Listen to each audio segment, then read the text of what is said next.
E hoje vamos falar com o doutor Sadi Lanzarin. Vamos falar sobre o transtorno afetivo bipolar. Por quê, Ricardo?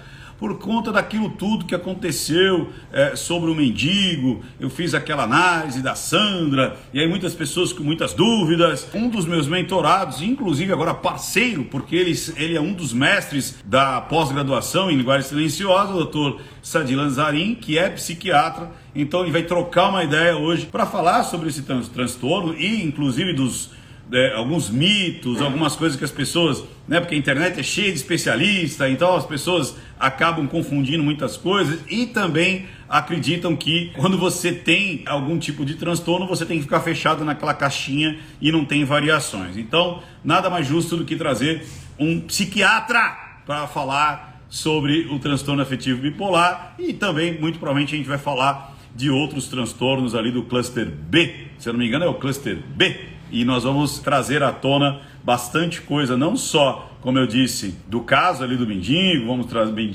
trazer as congruências, incongruências e de uma maneira que dá para discorrer com mais tempo, com mais tranquilidade, inclusive respondendo algumas dúvidas, porque quando você faz a análise é uma via de mão única, né? As pessoas acreditam que você tem que consumir todo o conteúdo, como se fosse um TCC, e não dá para você falar todas as variações e tudo mais, até porque complicaria muito mais, o que facilitaria a análise, quanto deixar isso o mais simples possível. Então deixa eu ver se ele está aqui para chamá-lo. Ele já está aqui. Tá me ouvindo bem, Ricardo? Estou ouvindo bem, estou vendo bem, e aí nós vamos falar sobre o transtorno afetivo bipolar. Esse é o nome, doutor Sadi? Exatamente. Hoje, até a nomenclatura que a gente utiliza mais moderna é transtorno do humor bipolar. Transtorno do humor. Isso, porque quando a gente está falando do afeto, a gente está falando de algo muito volátil, que muda muito fácil. E, inclusive, uma coisa que a gente vai falar bastante, quando a gente está falando de humor, o humor não muda em 5 minutos. O humor é estável. Então, ou a pessoa está lá embaixo ou a pessoa está lá em cima. A pessoa não muda de humor do dia para a noite. Entendeu? Você está dizendo, porque assim, ó, as pessoas, a primeira pergunta que eu vou fazer para você é a seguinte: as pessoas confundem muito assim, ó. Ah, eu sou bipolar, porque tem dia que eu tô feliz e tem dia que eu tô triste. Eu devo ser bipolar, porque tem dia que eu me sinto mal e aí tem dia que eu me sinto bem. Isso é um transtorno bipolar? Não, nem perto de ser transtorno bipolar. Quando a gente está falando do transtorno bipolar, a gente está falando de períodos muito distintos e que duram dias em que a pessoa ou está no que a gente chama de mania ou hipomania, ou que está em depressão. São coisas bem distintas. O que ficou conhecido e ficou comum é: hoje eu estou feliz, agora eu estou triste, aconteceu uma coisa ruim, então eu sou bipolar, porque no mesmo dia eu consigo ficar feliz e triste. Isso não tem nada a ver sobre ser bipolar. Isso é uma alteração comum que nós temos, que eu tenho, que você tem. Eu posso acordar de mau humor e posso depois, ao longo do dia, falar assim: putz, tá legal o dia. É normal. Isso Ó que legal. Euline banalizar o termo bipolar. Na realidade, banalizar o termo bipolar, psicopata, narcisista, todos os termos da psiquiatria caiu. Eu não vou dizer que banalizaram, mas criou-se adjetivos comuns para palavras da nomenclatura, vamos dizer assim, da psiquiatria. As pessoas meio que adotaram ou surrupiaram e colocaram ali no dia a dia. Mas continua. E não isso, né, Ricardo? O que aconteceu também, que, assim, até pela ignorância mesmo dos termos, acabam pegando termos psiquiátricos e acabam criando alcunhas, criando situações que realmente não existem. Como você falou, narcisismo. Mas aconteceu, por exemplo, que eu até comentei já na outra live com você, daquela namorada do Léo Lins que falou sobre autismo e que ela foi cancelada por ter falado: ele parece um autista. E ninguém sabe que o termo autista foi criado por um psiquiatra suíço chamado Eugene Bleuler. Falava que aquilo lá, o isolamento, aquela pessoa estranha, isolada, lembrava, era um dos sintomas da esquizofrenia. Então não tinha nada a ver com autismo doença. E aí as pessoas cancelaram com todo o conhecimento que elas tinham. Falou autista, ofendeu os autistas. E nem sabe que o termo autista não veio daí. O termo autista é anterior a isso. Mas, dentro da nossa sociedade, que do cancelamento, já fizeram isso para cancelar alguém. Ou seja, o termo autista, na realidade, ele existia antes de referenciar ele para aquelas pessoas com aquele tipo de de espectro, daquele tipo de comportamento, sei lá, como é que a gente caracteriza, e você tem a Hoje a gente palavra certa. transtorno do espectro, Hoje a gente chama transtorno do espectro autista. Só que Ó, autista, o termo autista a gente utilizava como um sintoma da esquizofrenia. olha, Antes disso. quer Então, dizer, assim, ou seja, vamos lá, olha que legal isso. Era uma palavra que caracterizava um comportamento do esquizofrênico, ou seja, um cara que ficava meio que na dele, com comportamentos, como você falou, estranhos, não sociais, talvez, isso. estranhos para a sociedade. E quando a gente fala estranho, é engraçado. Você fala assim, estranho. Ah, mas por quê? O cara é estranho? O cara... Não! O que é o estranho, por exemplo, filosoficamente? Aquilo que não se parece com você. Simples assim. Tanto é que eu posso dizer que o Sadi é estranho em relação a mim. Como eu posso dizer que, ao contrário, ele pode ser, Ricardo é muito estranho, o óculos dele é verde, pelo amor de Deus. Esse cara é estranho. O que é estranho? Estranho é aquilo que você não reconhece como parte de você, como social ou como característica sua. Isso é estranho. E não é uma depreciação, é um termo linguístico para dizer, é algo que não é comum àquilo que eu reconheço como sociável, aquilo que você normalmente você enxerga como parecido com si. Simples assim. Mas é engraçado que as pessoas estão com a chibata e o garfo para ou espetar o garfo ou dar chibatada, né? Porque você tem que explicar, desenhar, explicar o desenho e muitas vezes até levar para o jardim da infância, para começar de novo a escalada evolutiva da educação, porque às vezes não tem como. Você tem que falar assim, vamos para o prezinho, vamos começar a brincar com massinha. Ó, primeiro massinha, aí depois desenhar, pintar, porque não dá. É impressionante. Mas, enfim, eu acho, fazendo só um parênteses aqui, que na realidade tem gente que é chata. É simplesmente isso. A pessoa é chata.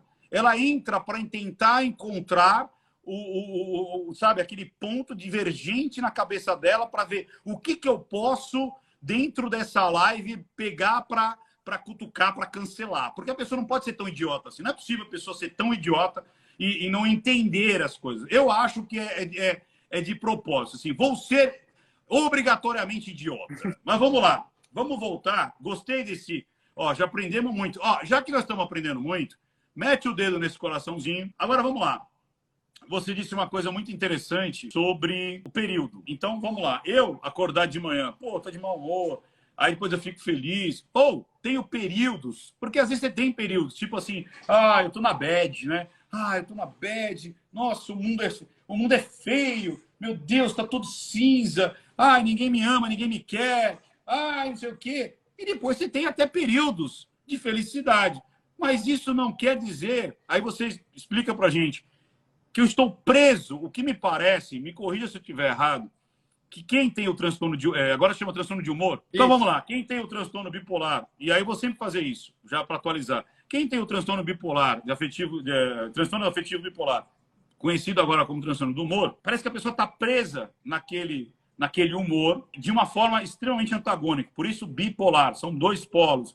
Ou ela está numa situação de depressão, que é tipo, não quero comer, não quero tomar banho, não quero me tratar, estou ali largado naquela situação, por dias e meses até, né? Você me falou isso. E depois, na euforia, e eu quero entender a diferença entre mania e hipomania. E aí, em outros momentos, eu tô ali sempre no 420. Explica pra gente isso aí. Vamos lá, então, Ricardo. Vamos explicar como que funciona isso. Primeiro, para as pessoas terem um pouquinho de ideia, não adianta eu nascer querendo ser bipolar. Acordei um belo dia e falei assim, olha, eu quero ser bipolar. Eu não consigo, tá?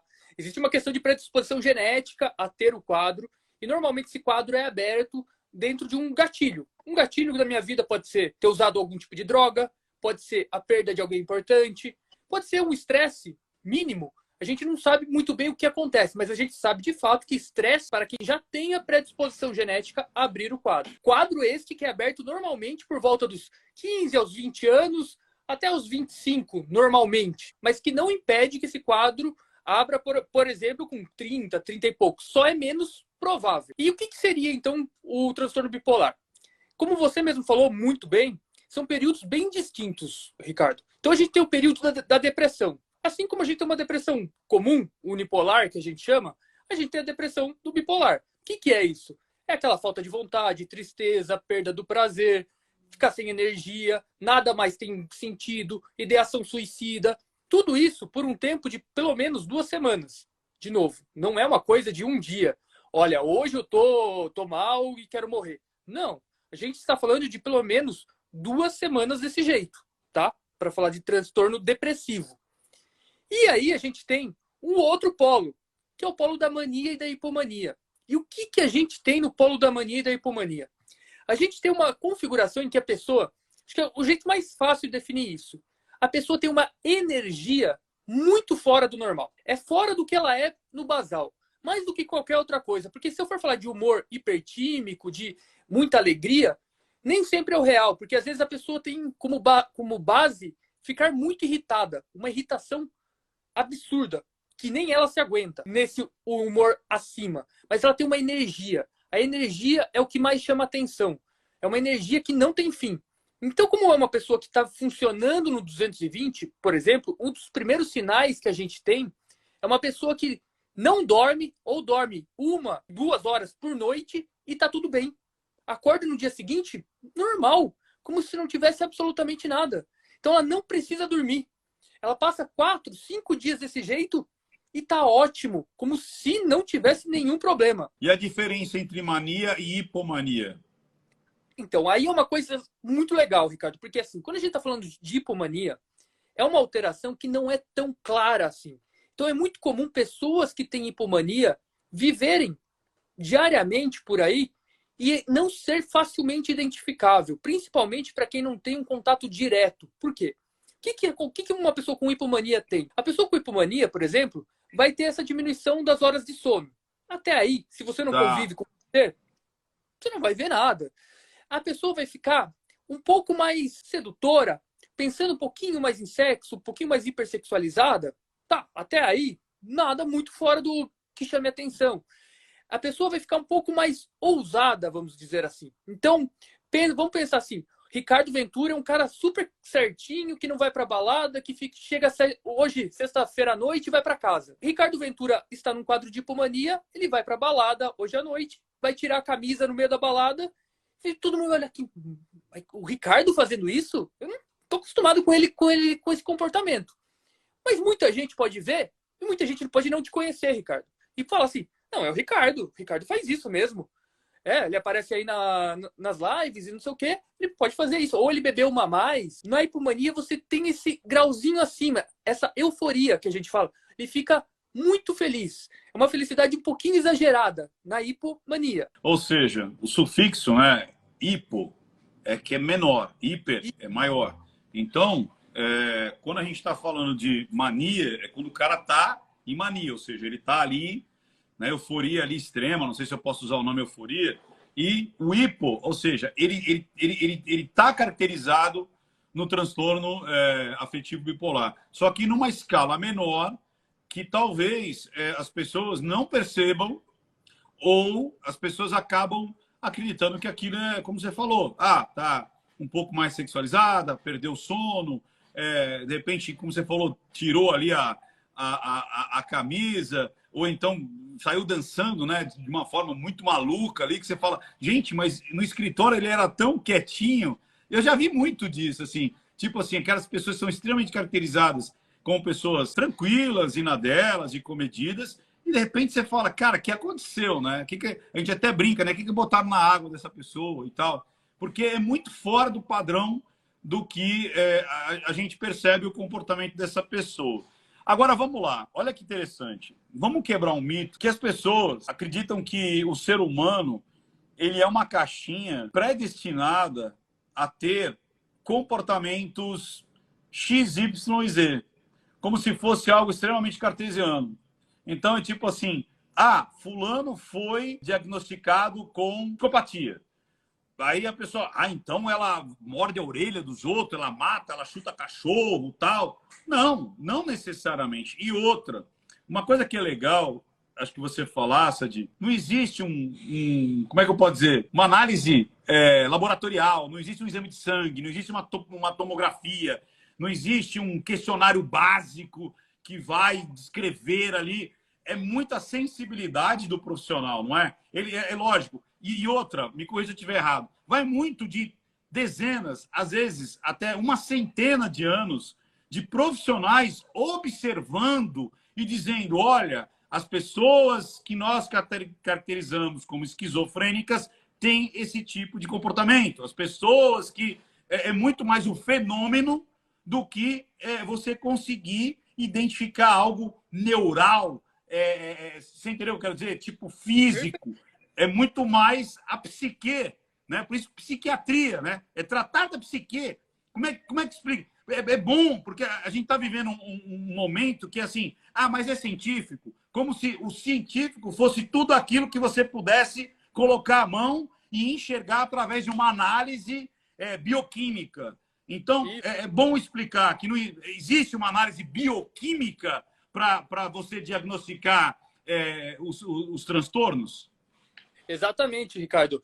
A gente entra num ponto que, assim, inclusive tem muito 171 da vida, como em todas as áreas, que fala assim, não, eu vou pedir esse exame aqui de ressonância, eu vou pedir essa tomografia, porque vai vir isso aqui, e aí, ó, tá mostrando que o paciente é bipolar. Cara, da onde isso, né? Da onde tirou isso? Não existe. O DSM é baseado em sintomas, no que foi observável, como você mesmo falou, ao longo do tempo. A gente tá no DSM-5, então foi uma evolução do que a gente foi vendo ao longo do tempo. Isso antes já tinha outros padrões, mas assim, vamos dizer assim, a partir do século XX, que a psiquiatria evoluiu bastante, com os DSM, com o CID, foi essa questão de observar. Ó, por que acontecia antes? Um paciente que era diagnosticado como bipolar nos Estados Unidos podia ser diagnosticado como esquizofrênico na Europa. E você fala assim, mas por quê? Eram métodos diferentes de diagnóstico baseados nos sintomas. E aí que houve a padronização disso, baseado em sintomas, para a gente chegar e ver, ó, isso aqui é bipolar, isso aqui é esquizofrênico. Mas não existe nenhum tipo de exame que a gente faça e que a gente fale, ó, deu isso no exame, o paciente é um esquizofrênico. Deu isso no exame, o paciente é um bipolar. Isso não existe. Se alguém falou isso para você e para alguém que está ouvindo essa live, é mentira.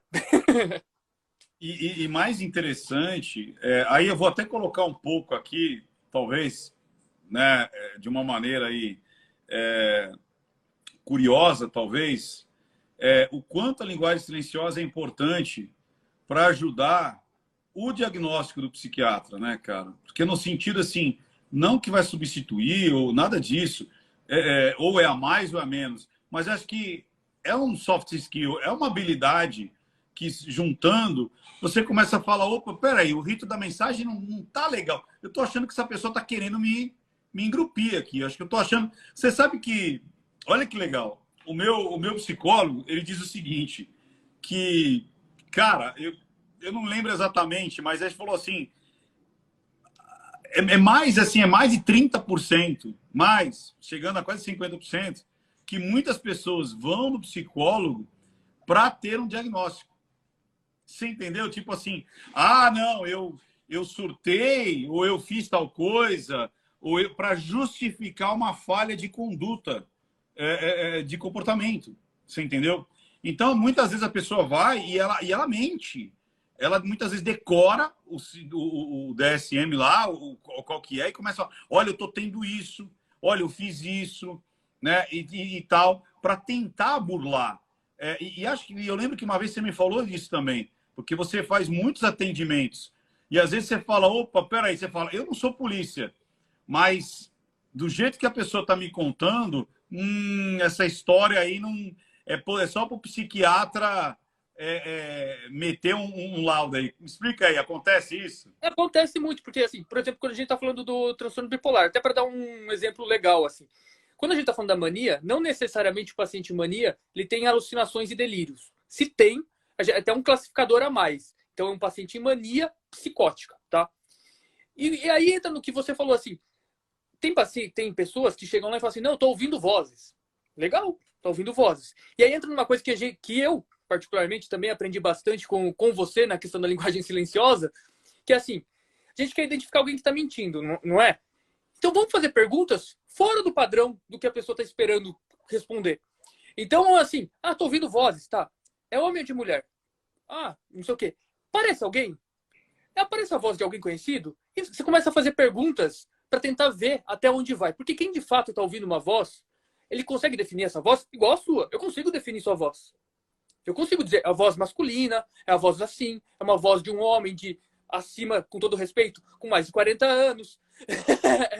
Eu consigo definir esse tipo de situação. Se alguém está mentindo, a pessoa tem que parar, né, Ricardo? Ela tem que falar assim, voz, não sei bem, não consigo identificar direito, não é bem assim. E a gente consegue, a partir disso, verificar o quanto isso é de fato o que a gente chama de alucinação real ou não. Ou seja, isso ajuda nesse momento por conta disso, né? Na hora da anamnese ali, você vai perceber nuances, às vezes, como a gente falou, de um mentiroso, ou às vezes de uma pessoa que às vezes está precisando de um conforto antes de ir para o tudo ou nada ali, vamos dizer assim, tipo, para você tirar. Então, eu acho que a antessala, eu sempre falo que a antessala é muito importante, né? Você ter aquele approach, ter aquela hora, aquele momento de um quebra-gelo, porque às vezes a pessoa ela é tratada como diferente pela família, mas estão imputando, às vezes, aquele transtorno numa pessoa sadia, mas simplesmente para jogar a culpa, o recalque em cima daquele elemento. Eu já vi isso acontecer e a pessoa fala, cara, eu não sou louco. Né? Não que quem vai no psiquiatra é louco, mas a pessoa sempre tem essa de eu não sou louco, eu não sou louco. Por quê? Porque quando você pega, muitas vezes, você é vítima, principalmente agora, não sei se o livro está aqui, da Sandra Brown, as vítimas de psicopatas, de narcisistas, dessas pessoas que, principalmente psicopata e narcisista, ela começa a achar que ela é maluca, que ela está ficando louca, que ela está ficando esquizofrênica, que ela está começando a mudar a realidade. E na realidade não é.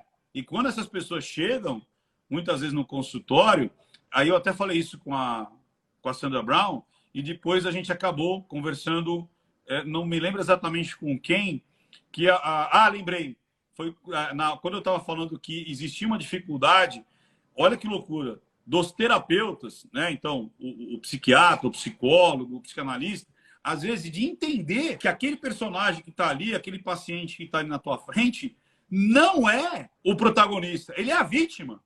Mas como as pessoas não têm às vezes ela até faz preparação para quem vai atender as pessoas com transtorno, porque de relacionamento patológico, porque você se confunde a pessoa vítima como se fosse o protagonista do transtorno. Deu para entender o que eu estou falando? Sim. Tipo, Sim. E Dá isso já aconteceu? Você já percebeu pessoas que não tinham nada e estavam imputando na cabeça dela que ela era alguma coisa? Conta pra gente. Cara, eu vou te contar uma história, obviamente não vou poder falar nomes, né? Mas assim, que mostra um pouco disso que você falou. Na pandemia, né? Na pandemia a gente viu muita gente que realmente surtou, né? Durante a pandemia, de não querer sair de casa, de nem ir na rua lavar a calçada, né? Pelo medo que tinha. E chegou até mim uma pessoa que tinha chegado por uma tentativa de suicídio até mim. E assim, até aí, né, um caso sério, tal, fui conversando com a pessoa para tentar entender o que tinha acontecido, Ricardo.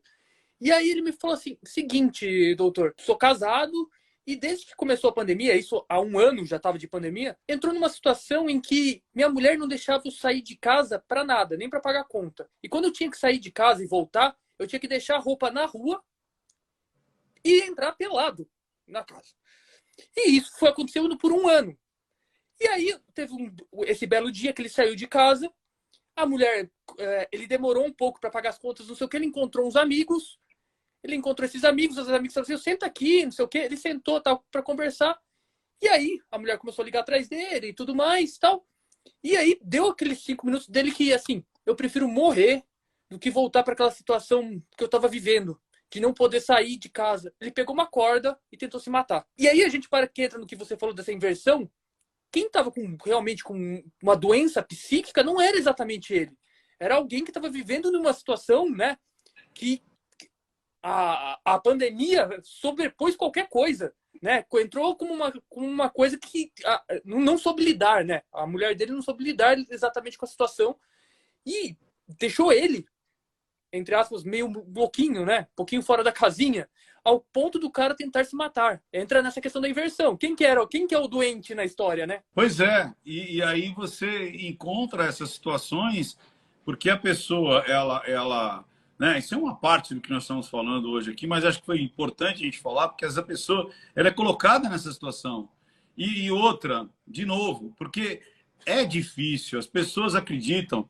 Isso é uma coisa legal também, Sadi. Eu gosto quando você fala assim, o psicopata, o narcisista, se eu não me engano, lá, o transtorno obsessivo compulsivo e tudo, o mitomaníaco até, eles são primos, né? São porque as características meio que se comutam ali, né? É difícil você não encontrar um psicopata que não seja narcisista, um psicopata que não tenha transtorno obsessivo compulsivo, né? Que, Aí um narcisista que às vezes tem um requinte de crueldade por chegar onde ele quer chegar. Explica um pouco sobre isso. Eu gosto quando você fala que existem transtornos que são primos, assim, que se contaminam ali, né? Se que entranham. a gente está falando dos transtornos de personalidade, né, Ricardo? A gente tem dentro dos transtornos de personalidade o cluster A, cluster B e cluster C. E dentro, em especial do cluster B, onde a gente tem o antissocial, também conhecido como psicopata, o histriônico, o borderline e o narcisista, a gente tem nesses quatro, eles são primos. Então é muito comum uma pessoa ser essencialmente ter o diagnóstico de antissocial e ter traços narcisistas, ou ser borderline com traços histriônicos. Isso é o comum, é o normal, não é o contrário, não é, olha, aberração, não. Porque eles são primos, então eles têm muita coisa em comum. Por isso que a gente chama de cluster, né? Cluster A, cluster B, cluster C. Eles têm uma afinidade entre eles, por mais que seja uma afinidade às vezes meio bruta, meio estranha, mas eles têm isso. Então é comum que ele apresente sintomas parecidos, muitos dos seus primos, dos seus outros do grupo. Isso daria até uma outra live, mas como a gente também está com o caso da Amber e do Johnny Depp, quando eu fiz a análise dela, e logo no início, foi bem no iniciozinho, tanto é que acho que foi no Morning Show que me fizeram a indagação e tudo mais. Aí depois dali eu fui pro, se não me engano, fui pro Vilela e eu acabei falando sobre o caso. Quando eu vi o vídeo, eu senti justamente nela, pela análise das expressões e tudo mais, e da narrativa também, porque a linguagem silenciosa não é somente minha expressão, não é só a linguagem do corpo. Você pega a narrativa, ou seja, é meio que Lacan, né? É como as pessoas se expressam, as palavras que elas usam ali expressam muito de como funciona a cabeça, como funciona o mapa mental daquela pessoa. Eu percebi nela muito mais uma pessoa com características narcisísticas e com a vontade, né, da dor, né, do outro, e principalmente essa mistura do narciso com o psicopata para criar o relacionamento patológico, porque existem grandes diferenças, por exemplo, você tem um psicopata assassino, matador, aquele que o foco dele já chegou no, né, o transtorno obsessivo dele, a compulsão dele já está em né, canibalismo ali, já está no máximo, né? E tem outros que se comportam, muitas vezes, como eu disse, por causa de portas abertas e fechadas de oportunidade, em vez de matar alguém, ele vai matar em vida aquela pessoa. Ou seja, ele vai destruir aquela pessoa, às vezes o trabalho dela. Então a morte não é uma morte física, mas é uma morte estrutural. E aí quando eu vi ali, né, lógico, eu acho que mesmo se eu fosse psiquiatra, mesmo se eu fosse psicólogo, jamais eu poderia fechar um quadro analisando um vídeo. E não é isso, as pessoas ficam malucas dizendo, ah, mas você afirmou. Eu não afirmei porra nenhuma. Eu estou dizendo o que eu percebo é que existe um comportamento muito parecido com o narcisista e o psicopata, uma psicopatia narcisística ali. Agora, olha que legal. Aí as pessoas, não, mas as psicólogas disseram que ela é uma borderline histriônica. Pois é, são primos. Aí eu fiquei feliz, porque se quem estava próximo dela identificou o histriônico e o borderline, eu falei, opa, tô dentro do mesmo cluster. E eles têm muitas coisas parecidas, né? Como você mesmo disse, é difícil você não ter aquela pessoa que tenha aquele quê, que é o histriônico. Explica pra gente um pouco o que é o histriônico, para a galera entender do transtorno histriônico. Vamos lá.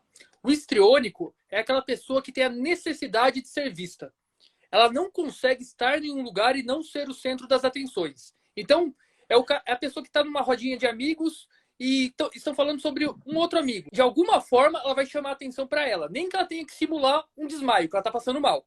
alguma coisa vai fazer para que ela seja o centro das atenções. Não pode estar no lugar e não ser o centro das atenções. Isso é o histriônico. Pois é. E aí, então, o que eu vejo ali na Amber é muito isso, assim. E é engraçado que eles perdem um pouco da realidade por conta da psicopatia, dos traços de psicopatia. Eles se descolam da realidade.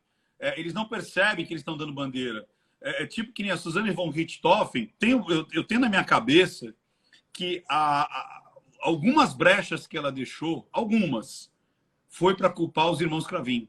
Eu acho que é a primeira vez que eu falo isso, ou talvez a segunda, acho que eu falei no Vilela, quando eu estava com o Salada, com o Ricardo Salada. A menina era muito esperta. A menina era muito, como é que eu posso dizer, lógica. Era uma menina muito lógica, né? Não que todo psicopata, a gente já falou isso várias vezes, é inteligente. A gente tem aquele que é o atrapalhado, o psicopata atrapalhado, aquele que não tem um pensamento linear, ele acaba fazendo um monte de merda e tudo mais, baixa o poder cognitivo. Mas, por exemplo, pedir a nota fiscal do motel. Cara, isso é muito básico, isso é muito idiota, isso é muito para uma menina com o poder de conexão que ela tinha. Aquilo, para mim, foi brechas para justamente colocar a culpa nos irmãos Cravinho e ela ser a coitadinha ali que foi manipulado. Mas o engraçado é que eles se descolam da realidade. Então, na hora que os policiais chegam e falam assim, olha, sua mãe e seu pai morreu, ela, ok. E agora, o que nós fazemos? Vamos para a delegacia? Tem coisas que ela não consegue ter essa... E a mesma coisa a Amber. Você cata a Amber, ela tá assim, ó. Mas tá com a boca que chega... Eu não sei nem fazer aquela boca, porque a boca dela, bicho, chega no chão, né, cara? Ela faz assim, ó. Aí, de repente, a advogada fala com ela. Aí você fala, cara, é muita falsidade. Só que para o traços de psicopata, ele não percebe que existe essa quebra, como você fala, né? Que as pessoas, quando você tem uma pessoa que tem transtorno na tua frente, que nem o psicopata, você sente um mal-estar, você sente que é um olhar diferente. Conta pra gente um pouco disso daí. Porque assim, o psicopata, ele tem algumas características, né, Ricardo? Que assim, por mais que ele tente disfarçar, vamos dizer assim, ele não tem como. Que é a questão da Suzane. A Suzane não consegue ter empatia, não consegue ter o remorso. Não adianta. Não adianta, pode fingir, mas o fingimento, que é a sua especialidade, né? A gente identificar a mentira, ela não consegue ser algo genuíno no psicopata. E por não ter essa capacidade, ela não consegue nem fingir direito. Porque ela não sabe o que é. É diferente assim. Você sabe o que é ficar triste. Então você sabe mais ou menos o que é o remorso. Você sabe, você já teve isso. Você já viveu essa experiência. Como que você ensina isso para alguém que nunca teve? É diferente. Exatamente. Exatamente. Então fica aquele falso.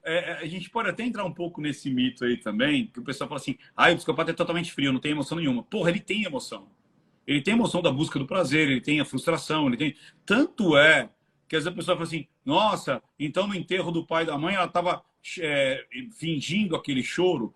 Não, cara, aquele choro era por ela. Existe o choro dela, os sentimentos dela. Ela não sente a dor do pai e da mãe mortos. Ela não se coloca na posição do pai e da mãe, mas ela sente na posição dela. Mas ela planejou. Sim, mas, de novo, as pessoas acreditam que a pessoa má, ela tem que ser má 24 horas por dia, 7 dias por semana. De novo, os seres humanos não são robôs. Naquele momento ela pode falar assim, cara, que merda que eu fiz. Porra, matei meu pai e minha mãe. Porra, é um sentimento dela, não é um sentimento do outro, em compaixão do outro. Pode pensar em mil coisas. Fudeu, agora vou ter que trabalhar. Ou fudeu, e agora? Vou ter que lavar prato. Pode ser mil coisas. Não necessariamente é o arrependimento da morte. Não necessariamente o luto, né? Porque eu acho que essas pessoas não têm luto. Porque o luto é justamente a falta do outro que se foi. Mas é algo muito mais narcísico, né? Ou seja, algo seu do que a pulsão de entender que o outro tem sentimento. Mas fechando isso daí, como a gente fala, a gente sempre vai para lá e para cá. O transtorno afetivo bipolar, que agora é transtorno do humor, como você mesmo disse, ele também tem escalas, de tipo assim, deve ter, né? Tem pessoas que são mais graves, outras menos graves, ou tem que gabaritar. Como é que é isso aí?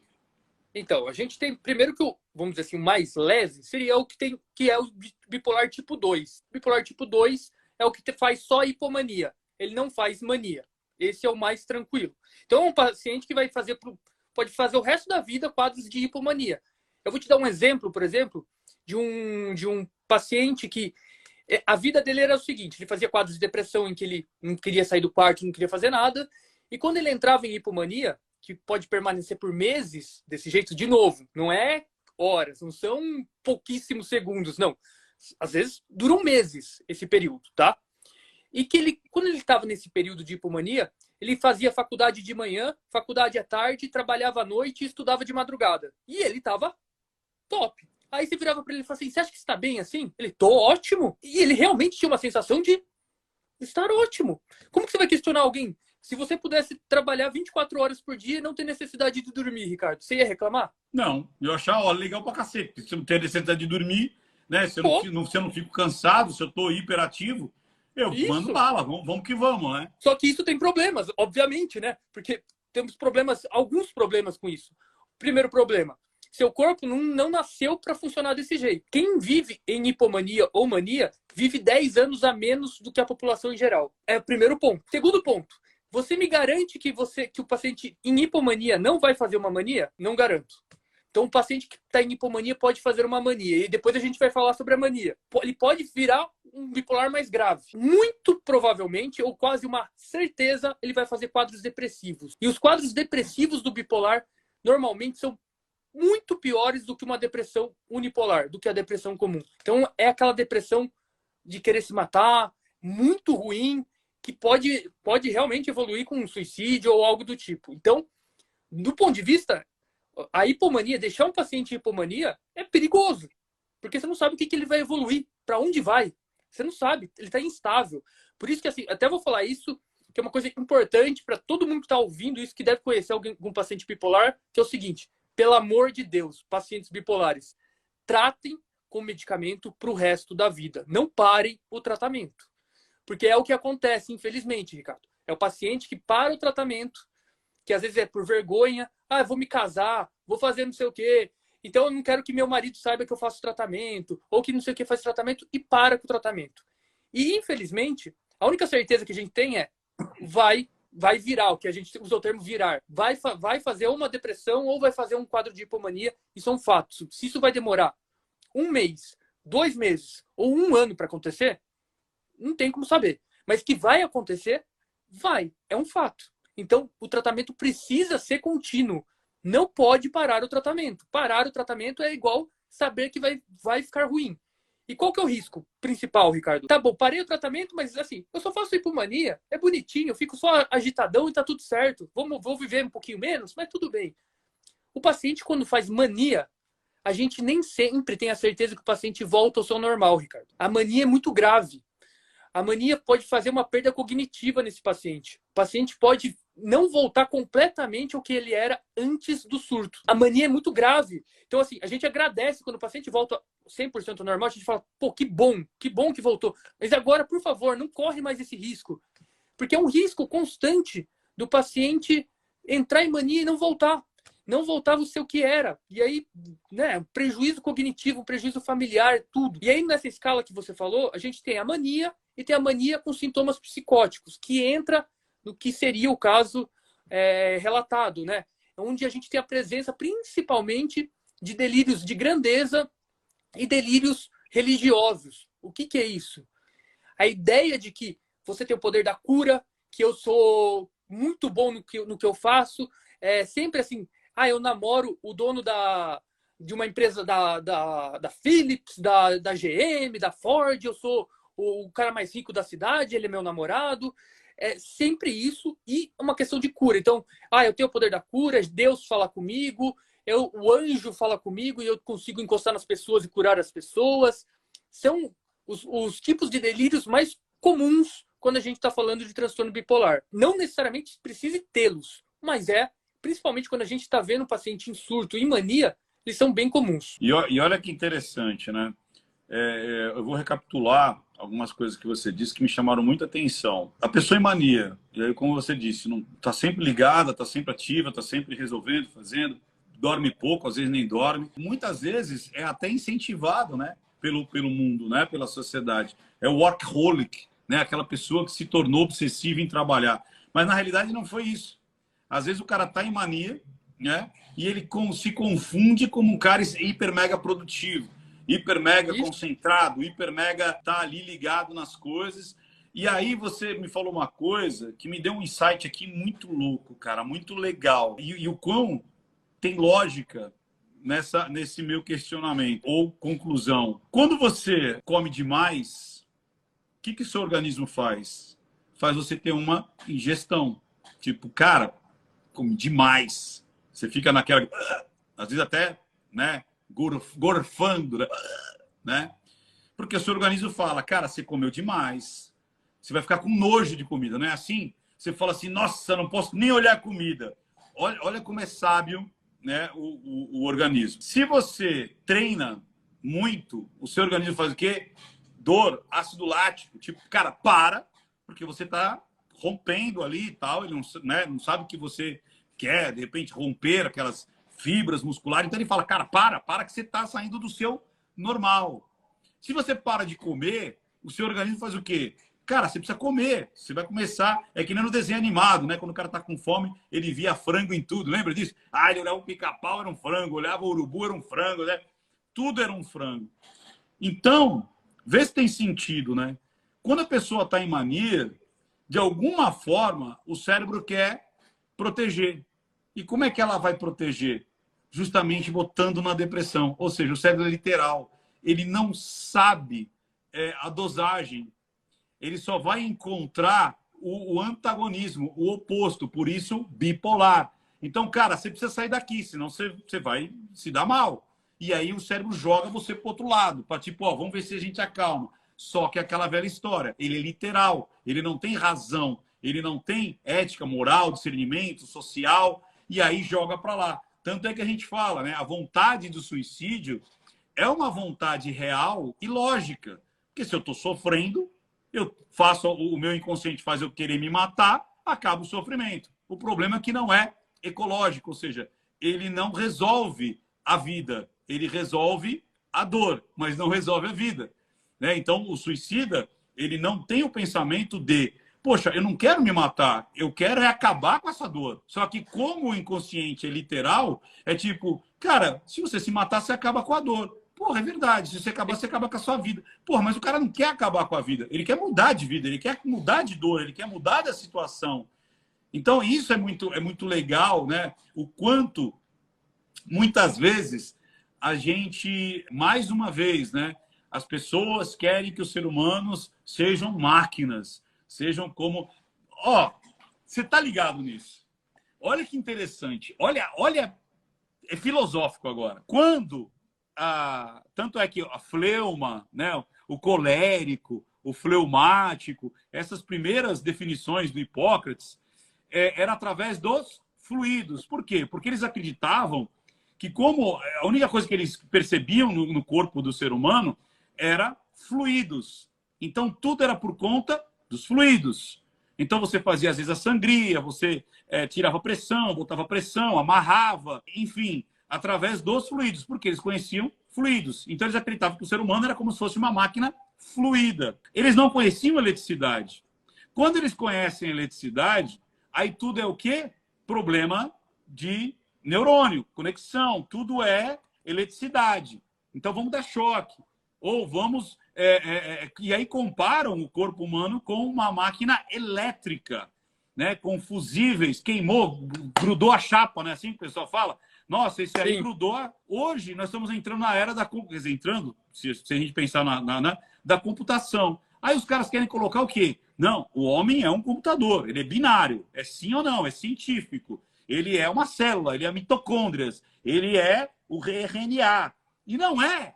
Então, é muito louco. As pessoas elas querem reducionar o ser humano e reduzir por aquilo que a gente tem de conhecimento. E a gente não tem. E eu acho que a psiquiatria, ela entra, a psiquiatria, a psicologia, ela entra justamente aí para dizer: para! Não é só células Não é só impulso elétrico. Existe algo subjetivo que a gente não consegue entender, mas a gente consegue observar. A gente entra numa situação que é muito comum assim no consultório. Chegar alguém e perguntar para mim assim, mas você tá falando que o paciente é esquizofrênico ou que ele é não sei o quê? Não tem um exame aí? Como que você está falando isso aí? E você fala, não, eu estou baseado no meu conhecimento, no que eu estou observando, no que a gente identifica como sintoma e tal. Não existe isso. E acho que essa é a magia realmente que tem por trás da psicologia, da psiquiatria, que é o quê? Não existe uma pneumonia. Você vai lá, pede um raio-x, vê o raio-x, você olha assim, ele tem uma pneumonia. Legal. Vai lá e você trata. A psiquiatria não é assim. A psiquiatria, a arte da psiquiatria não é assim que funciona. Então, isso tem suas vantagens e suas desvantagens, mas a gente trabalha com o que é possível. Então, qual que é a desvantagem? A desvantagem é um profissional ruim vai fazer um diagnóstico ruim. Ponto. Mas qual que é o lado bom disso? Que a gente não precisa pedir um exame de 5 mil reais, não precisa fazer um negócio, não tem que ir para os Estados Unidos para você virar para um paciente e falar assim, você tem transtorno bipolar, você tem esquizofrenia, você não precisa disso. Um bom profissional chega e faz esse diagnóstico para você e faz o tratamento correto para você. E aí, que eu acho muito legal, é a junção, né, da química com o cognitivo comportamental, né, com o subjetivo, né, com a psicanálise. Eu gosto, cara, eu gosto. Assim, outra, às vezes a pessoa fala assim, Ricardo, você não existe. O que você fala é um antagonismo. Como é que você fala que você é psicanalista, cientista comportamental? Porque o psicanalista trata da subjetividade do inconsciente. E o comportamental é daqui para lá, é o cognitivo comportamental. Não dá para dividir. Você não pode dividir o ser humano. É como você fala, às vezes o cara está em surto. Como é que eu vou chegar e fazer terapia com o cara? É impossível. Você tem que botar remédio no cara, você tem que fazer a bioquímica, você tem que fazer o tratamento alopático, né? Não é isso que chama? Alopatia, né? Você tem que enfiar remédio no cara para o cara sair daquela situação. Simples assim. Né? Até porque, por exemplo, imagina, é que nem eu falo, imagina um cara se afogando. Eu comentei isso, acho que na análise da Camila Pitanga, né? A pessoa está se afogando. Então, o nível dela é um nível inconsciente. Ela não racionaliza. É irracional. Não é inconsciente, mas irracional. Então, imagina eu chegar lá, o bombeiro, ou o salva-vidas, ou o guarda-vidas. Olha, você está se afogando. Eu vou chegar próximo de você. Vou pegar pelo seu... Né, o protocolo diz que eu vou pegar você aqui pelo seu cangote e tal. E a pessoa não vai te ouvir. Não vai mudar o comportamento dela, não vai parar, não vai respirar. O cara vai chegar e fazer assim, ó, pau! Aí o cara vai lá e pega você. Ou seja, às vezes o cara tem que dar uma porrada no cara que está se afogando para ele se acalmar. Ou seja, você precisa criar um estímulo hiper mega, né, de descarga ali de tudo, de adrenalina, de hormônios e tudo mais, para o cara... Aí o cara vai lá e pega ele e fala, agora vem comigo. E às vezes até desmaia a pessoa, porque ele precisa tirar daquele momento de estresse. E o psiquiatra, muitas vezes, tem que fazer isso, não é, Sadi? Exatamente, Ricardo. A gente pega os pacientes, principalmente quando a gente está falando de paciente, como eu falei para você, eu trabalho no serviço de emergência psiquiátrica, né? Então, às vezes eu pego o paciente que está nessa forma, né? Até ele conseguir voltar dessa situação traumatizante. A gente está falando, por exemplo, de situações de TEPT, né? Transtorno do estresse pós-traumático, que não tem como alguém que igual você contou a história da Camila Pitanga.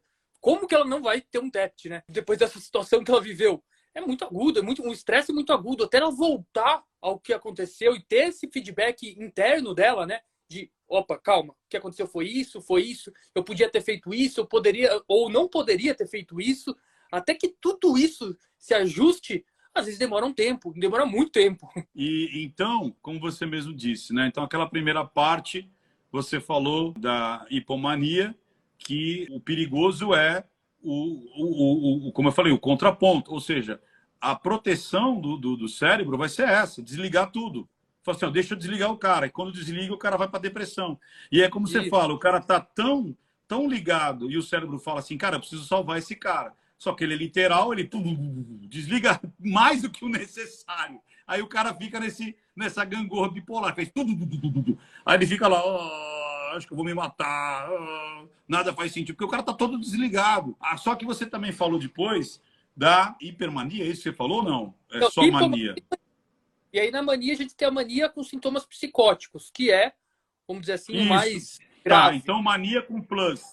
Seria a Isso. mania com plus. Ou seja, aí além da pessoa estar tão alucinada, que também tem lógica, né? Se você pensar, o cara tá tão alucinado que ele já começa a ouvir vozes, começa, né, a achar que é Deus, achar que é um semideus, achar que tem uma ligação, né, que existe algo sagrado, ele ouve, ele tem uma missão, ele faz e não sei o quê. E é aí onde as pessoas, a gente pode até entrar no caso do mendigo, que as pessoas não entendem isso. O marido, ele já tinha soltado umas coisinhas assim, na minha primeira análise, que era assim, ela sempre queria mais, ela nunca estava satisfeita, ela sempre buscava mais. Do nada ele solta isso. Isso que eu achei primeiro estranho. Do nada, o Léo Dias nem tinha perguntado nada sobre isso, e ele solta essa pérola e fala assim, por que ele soltou isso? Foi uma pulsão ali, foi um conteúdo psíquico que às vezes escapuliu. Aquilo já estava incomodando ele. E aí, depois ela diz, né, que ele não percebia que ela já estava, muitas vezes, em hipomania, por conta que ele acreditava que ela estava simplesmente feliz. É E isso. nos momentos de depressão, que muitas vezes ela falou que queria, né, de se recolher total, não, é frescura, né, ou tá infeliz porque foi uma série de coisas ruins, ainda mais sendo empresário, né, aí aquela velha história de, porra, não vende, fecha tudo, a economia a gente vê depois, e o cara tendo que pagar as contas, e aí entra naquele desespero, e aí fala assim, pô, deve ser algo, né, transacional ali, não é algo fixo. Só que quando, e eu acho que isso bate muito, não sei se você viu quando eu fiz a live com o doutor Antônio Geraldo, o presidente lá da Associação da Psiquiatria, ele falou uma coisa muito legal sobre, ele falou que ele é adepto ao termo, inclusive ele criou esse termo junto com o Chico Anísio, olha que fantástico, né? Ele criou esse termo com o Chico Anísio, que é a psicofobia. Ou seja, as pessoas que não acreditam na psicose, não acreditam nas doenças psiquiátricas, não acreditam nos transtornos psiquiátricos. Não, isso é frescura. Tudo é transtorno agora. Não, tudo é como se fossem pessoas extremamente sadias, né? Primeiro que eu acho que ninguém é são, cara, por inteiro. Eu não juro para você, eu não consigo Então, encontrar. esse é um termo muito legal, Ricardo, porque esse entra num ponto muito legal. Porque assim, o que é alguém não ser normal? Quando a gente está falando de qualquer coisa, o que a gente considera normal? A gente pega um grupo de pessoas, a gente pega como a maioria das pessoas são, e a gente fala, isso é o normal. Quem está fora disso não é normal.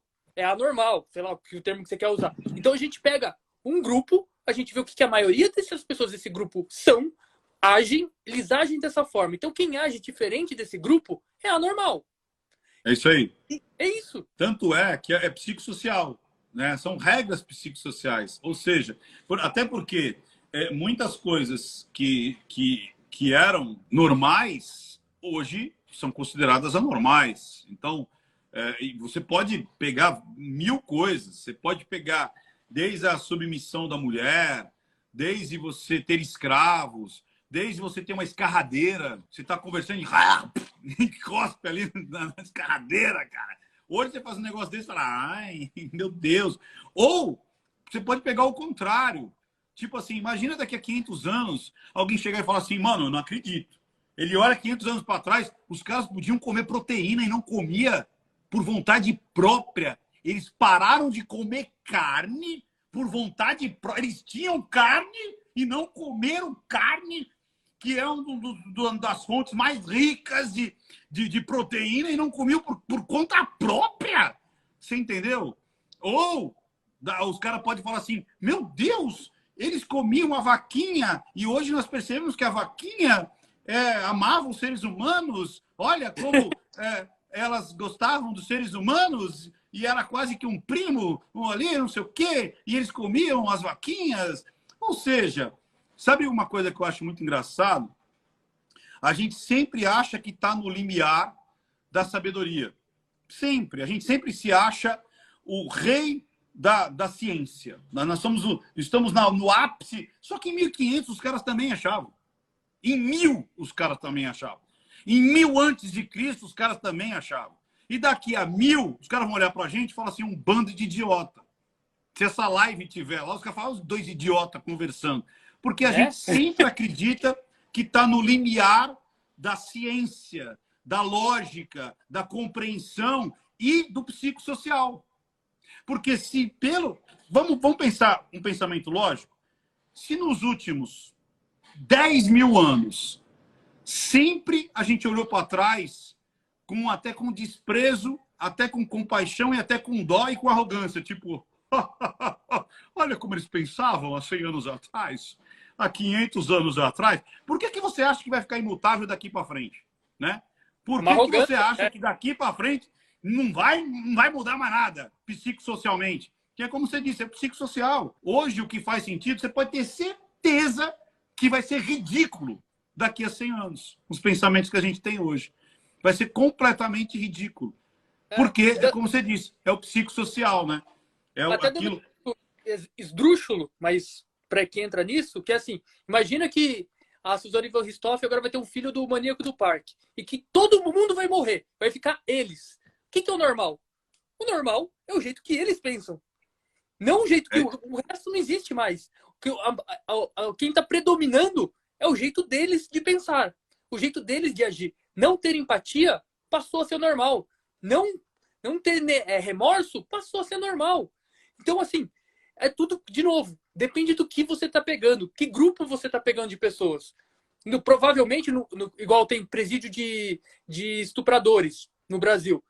Lá, o funcionamento daquelas pessoas lá é completamente diferente de se eu pegar o funcionamento de pessoas dentro de uma igreja.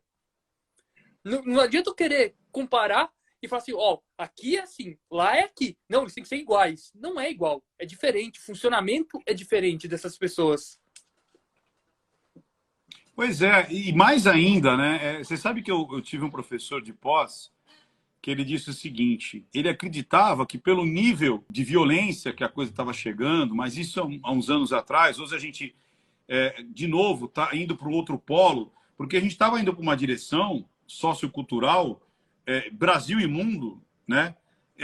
Que a violência era uma causa de ação e reação e que está tudo bem, e que você tinha que viver com a violência, que a violência era um subproduto e você tinha que aceitar ser subjugado pelo bandido. Como estava indo para essa linha, né, de cada vez mais proteger bandidos, cada vez mais dar direito aos bandidos. Os bandidos podem tudo, você não. Eles podem ter tudo, você não pode ter nada. Eles podem ter as armas, eles podem ter os benefícios, eles podem ter qualidade de vida, qualidade, inclusive, de presídio. Mas você não. Você tem que se sujeitar ao que sobrar para você. E ele disse assim, será que a evolução... Porque a gente estava falando sobre a característica evolutiva adaptativa, né? Que as características evolutivas adaptativas, elas se mantêm pelo meio. Então, às vezes, como você mesmo disse, uma pessoa benevolente, no meio de um Mad Max, né, de uma estrutura do Mad Max, ela vai sucumbir. Então, é como você falou, talvez a coisa que estava indo para um lado tão deturpado, que roubar tudo bem, que corromper tudo bem, desviar tudo bem, que mentir tudo bem, talvez, então, quem não tem caráter vai se dar bem. E é o que você está dizendo. Então, aquele que não tem empatia, aquele que não tem caráter, aquele que acredita que sim, eu posso tirar o do outro e está tudo bem, vai ser muito mais característica evolutiva adaptativa. Ou seja, ele vai deixar mais genes, porque aqueles que têm a compaixão, aqueles que lutam pelo bem, pela proteção, pela família, vão morrer. Porque eles não vão perceber a traição, a facada pelas costas, a rasteira, e não vão perceber, porque eles têm a fé, né, a compaixão, a moral, a ética, como, em vez de ser uma característica evolutiva, é degradativa. Ele vai degradar aquela espécime. Olha que loucura que a gente tá... Coisa, né, Ricardo? Que eu acho que você já deve ter ouvido muito, você já fez live sobre a Suzane e tudo mais, que é muito comum mandarem mensagem para mim, inclusive quando eu abro a caixinha de perguntas, aí eles me perguntam, mas será que a Suzane não pode virar uma pessoa melhor, porque agora está indo na igreja, ou tal pessoa não pode... Não. Nesse caso, a gente está falando de uma pessoa que tem essa formação cerebral. O cérebro dela funciona desse jeito. Não adianta, ela pode ir na igreja e rezar quantos Pai Nosso ela quiser. o cérebro dela vai continuar funcionando desse jeito. Não necessariamente ela vai sair, vai com uma arma e vai matar todo mundo. Não é isso. Mas ela não vai ter a questão do remorso, da empatia, ela não vai criar isso nela. Ela funciona desse jeito e vai funcionar assim para o resto da vida.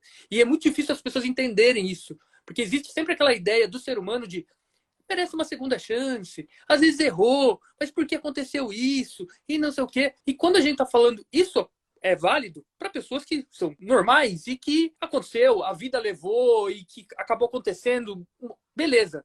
Mas quando a gente está falando de psicopata, não tem isso. O psicopata tem uma formação cerebral diferente. O cérebro é diferente. E o cérebro não vai mudar. Não vai, ficou preso, o cérebro vai fazer um tilt e ele vai voltar ao normal. Não vai. Ele será um psicopata para o resto da vida. Isso é legal. Muitas vezes as pessoas perguntam isso, Adi. É bom você falar isso aí. Quem tem transtorno, quem abre o quadro de transtorno, isso não sei nem se pode falar que é uma doença, o que é, porque disse, tem aquela nomenclatura, se é doença tem cura, enfim. Mas quem é bipolar, será bipolar para sempre. Quem é borderline, Sim. será borderline para sempre, não é isso? Quem é psicopata, narcisista, mitomaníaco, vai ser para sempre. O que a psiquiatria faz? Controlar e tentar deixar essa pessoa o mais próximo do psicossocial do meio que ela vive. Seria isso? Exato. Assim, obviamente, a gente tem, vamos considerar, a gente tem vários tipos de transtornos, né? Quando a gente está falando, por exemplo, de uma depressão, de uma ansiedade, muitas vezes, realmente, depois de um tratamento adequado, o paciente não necessariamente volta a ter o quadro. Ele vai ter teve uma depressão que durou, fez tratamento por um ano, bonito, e não vai ter mais. Um transtorno da ansiedade generalizada.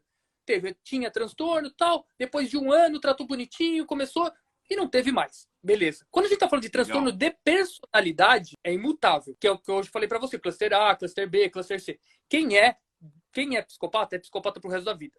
Quem é borderline pro resto da vida. Isso não vai mudar. Isso é um ponto final, não adianta criar teorias de não, isso é pro resto da vida.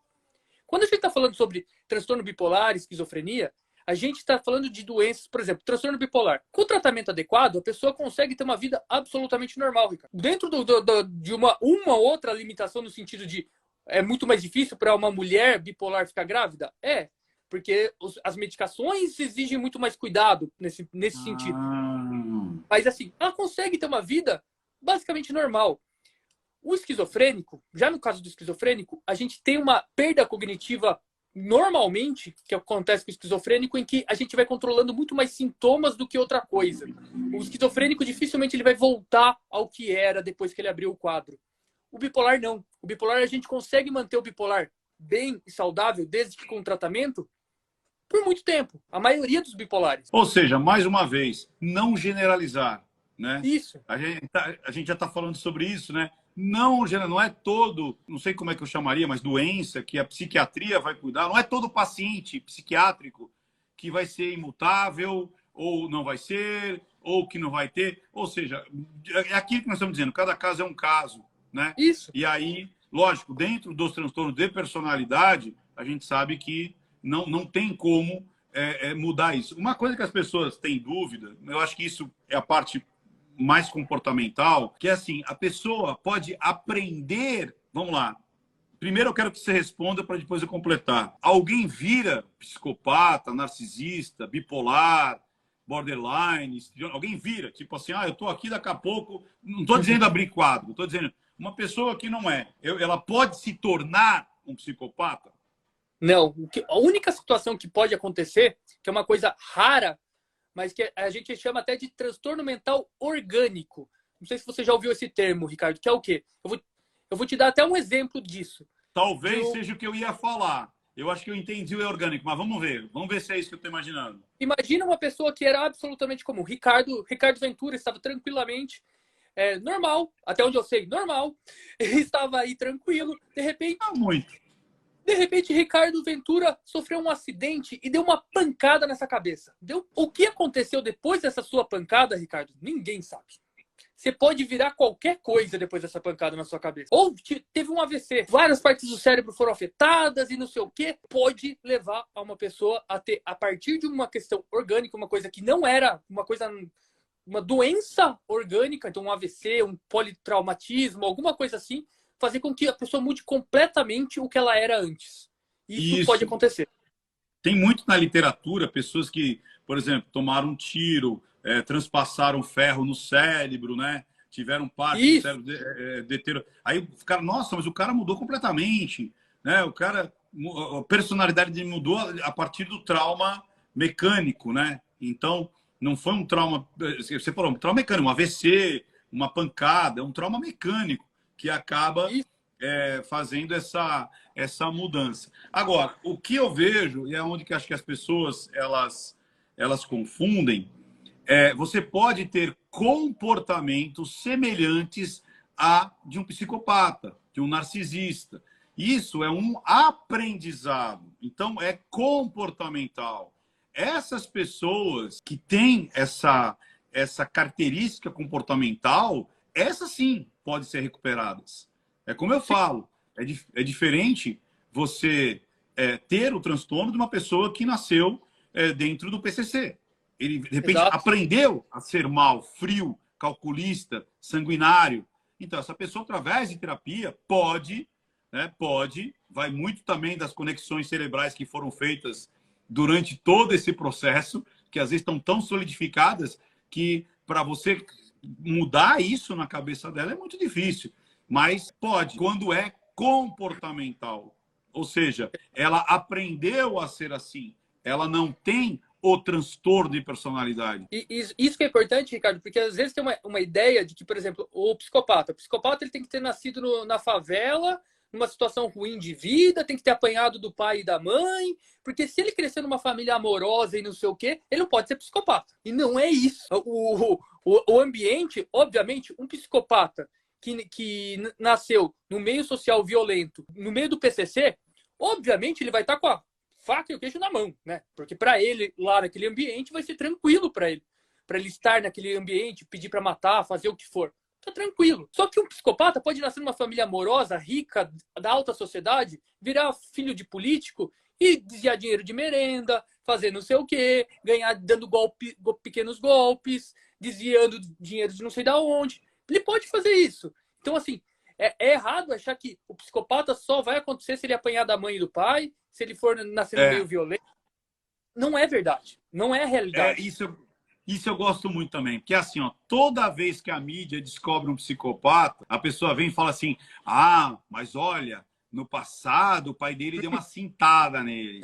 Olha, porque ele passou fome, então ele apanhava do tio. Olha, acham que ele foi abusado, né? Então, como se aquilo tivesse acontecido sempre por um motivo comportamental, sociocultural daquele indivíduo, que não é uma verdade, como você mesmo disse, né?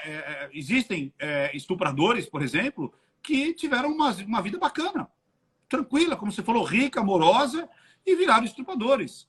E não tiveram um estímulo, assim como outros tiveram um estímulo e replicam aquilo que aprenderam, e às vezes até com ódio da sociedade, ou então com ódio das figuras masculinas, femininas, por conta de como que a mãe, né, que aquela coisa de... a gente sempre fala, né, que a criança ela é muito reflexo, muitas vezes, do complexo egóico da mãe. Então, como é que a mãe enxerga os homens? É assim que eu vou enxergar. Como é que a mãe enxerga tal coisa? É assim que eu vou enxergar. A gente vai construindo esses tijolinhos e obviamente, vai pegando mais tijolinhos durante a vida e você vai direcionando. Agora, quando você tem um transtorno junto, que é algo inerente e genético, é como eu falo, imagina se você pegasse dois elementos exatamente iguais, né, de transtorno. Um nasce no PCC e outro num monge budista, portas se abrem e fecham de oportunidades. Esse aqui talvez vai ser até vangloriado quando ele enforcar um gato, quando ele, isso pequenininho. Esse aqui vai ser castigado, porque ele feriu um animalzinho. Então, portas abertas e fechadas, desde criança, vão estimulando a que nível essa pessoa vai chegar. Ela pode ser um líder do PCC hiper mega frio para cortar os dedos e achar graça, cortar o braço, torturar.